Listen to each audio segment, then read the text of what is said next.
Tarzan of the Apes. From out the pages of Edgar Rice Burroughs' immortal book, we recall the strange history of Tarzan. Tarzan, the mighty hunter. Tarzan, the white god of a dark continent. Tarzan of the Apes.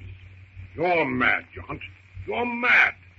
There's only one way for you to save your skin now, and that is for you to let me resume command. Throw yourself on the mercy of the court when we return. If you assume command of this boat, it's your death warrant. I'm the first mate. I take command when anything happens to the captain.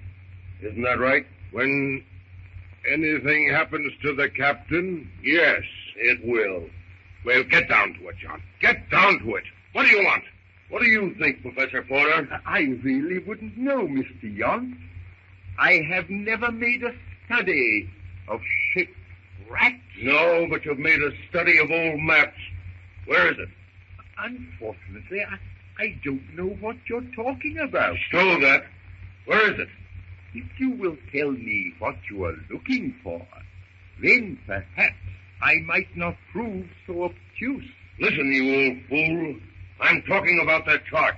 The one on which the treasure is indicated. Break it out. Where is it? Mr. Young, do you mind if I open this port and let in some air? Fango, open that port for the lady. Oh, never mind. I'll do it. Fango, get that lubber off of the floor and stow him on the bunk. Oh, yeah.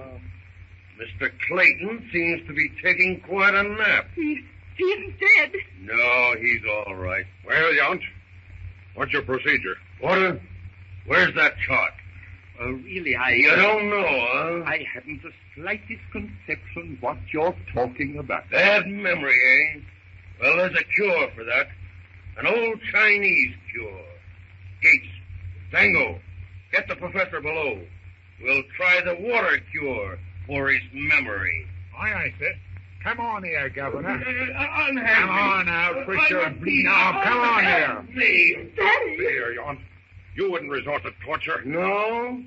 Listen, Tracy. I'm not committing mutiny to be stopped by that old goat. Yes, I'll torture him. And if he doesn't come through then, there's the woman there. I want that chart, and I'm going to have it. You're just a little too late, Mr. Young. Late? I threw the chart out the port when I opened it just now. Oh, Jane, you didn't.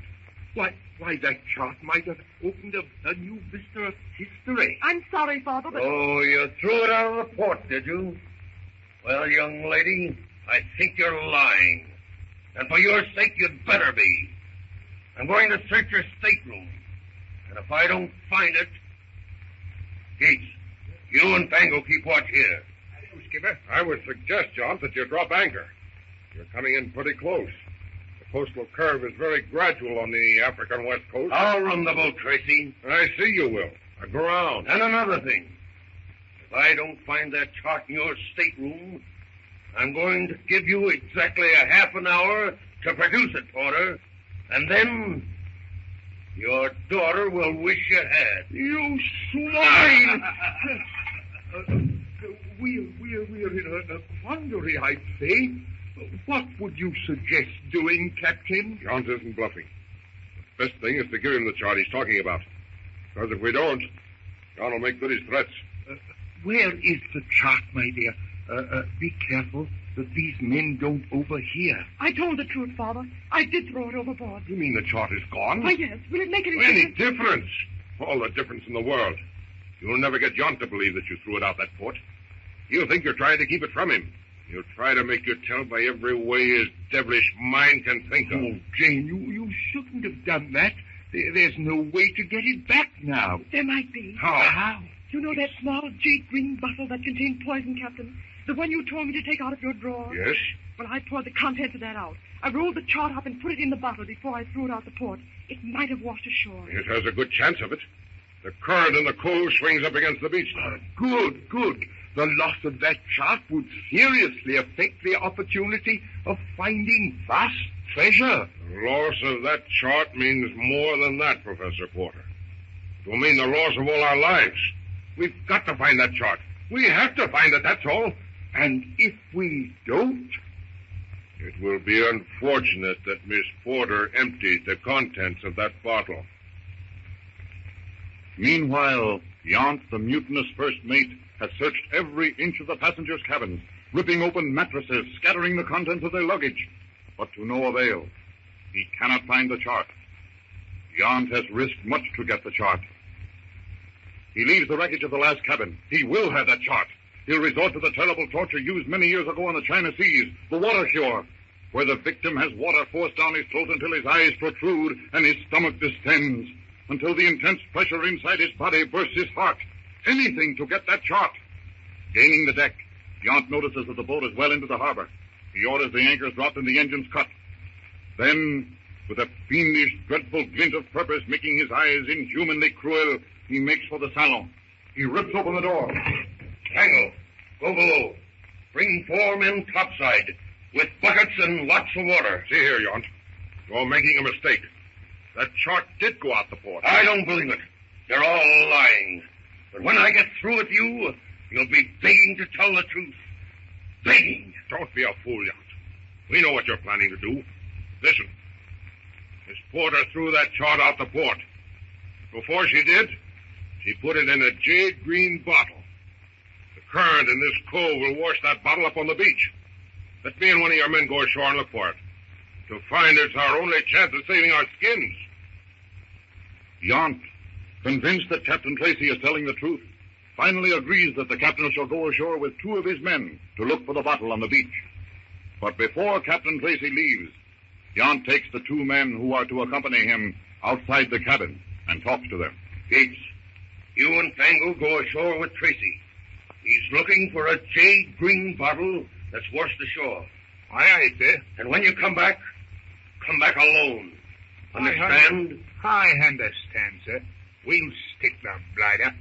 Fango's a heachin to carve his even initials in somebody's back. All right. Get those davits out and put that boat over the side. Crouching high up in a tree hidden from view, Tarzan watches as a small boat bearing 3 men pulls to shore. The ape man for the first time is seeing beings of his own kind. His first impulse is to drop down the tree, run down to the beach to greet them. But the shyness of a wild thing keeps him motionless, staring from his retreat. Fango, the giant Chinese, whose eyes are dead and unblinking as a serpent's, and the sly Cockney Gates are rowing the heavy boat. In the bow sits Captain Tracy, his weather-beaten face a mask. Tarzan watches the men beach the boat and start walking slowly down the shore looking for something. Tarzan follows them, swinging slowly, silently from branch to branch in the wooded fringe which separates the jungle from the shore. Studying the first of his fellow men that he has ever seen, Tarzan takes a liking to the captain. The other 2 he despises. They slink behind the tall men as 2 cowardly hyenas following a sick lion. Tarzan's mind is in a chaos of curiosity. For what are they looking? Then he sees the tall man reach down with a cry and pick up something green from the beach. The 2 others snatch it from his hand. With a gesture, Tarzan freezes. There will be a fight. 2 against 1. Tarzan will go to the aid of the tall man. But to his surprise, the tall man merely shrugs and turns about to return to the boat. Is he afraid, Tarzan wonders? They retrace their steps. The tall man is still ahead, followed by the copper man and the weazened one. Tarzan follows them. His keen eyes see the weazened man nod to the copper man, whose eyes are like hista, snakes. The copper man slowly draws a long knife from his waist. He stoops, then rushes up behind the tall man. Tarzan yells to warn him. Tracy turns at the fearful cry. The Chinaman's knife is descending on him. Tracy's fist shoots out. It lands on the Oriental's jaw. The knife descends, gashing his arm. But the blow has sent Fango back so that the cruel blade is not plunged into his body. For a second, all 3 stand motionless. Then Gates dives at Tracy's legs. Tracy brings up his foot, catches Gates full in the mouth. Gates groans, but catches the captain's legs. He goes down. Fango jumps on the captain, planting both knees in his chest, raises his knife high to plunge it into Tracy's heart.